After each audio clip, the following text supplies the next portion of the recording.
ঈসা আলাইহিস সালামের সময়ে বলা হচ্ছে, তার সময়ে একটা ডালিম, ডালিম দেখেছেন কি না?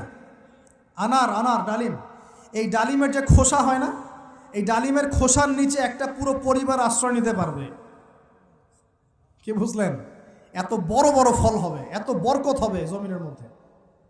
কখন বরকত হয়? যখন একটা জনপদের অধিবাসীরা আল্লাহর সামনে আত্মসমর্পণ করে, তখন আল্লাহ বরকত দেয়। আমরা কি আত্মসমর্পণ করছি? এই জন্যই তো অর্থনৈতিক মন্দা চলছে। এমনি এমনি নাকি? সুদ খাচ্ছেন, দিব্যি ঘুষ খাচ্ছেন, দুর্নীতি করছেন, জেনা করছেন, মানুষের সম্পদ আত্মসাৎ করছেন, মাপে কম দিচ্ছেন, আবার নামাজও পড়ছেন, মাশাআল্লাহ। তো বরকত কোত্থেকে আসবে? তো বরকত কখন আসে? যখন একটা কম আল্লাহর সামনে সম্পূর্ণ আত্মসমর্পণ করে। একটা ডালিম হবে, এটা রূপকথা নয়, এগুলা গাল গল্প বলছি না।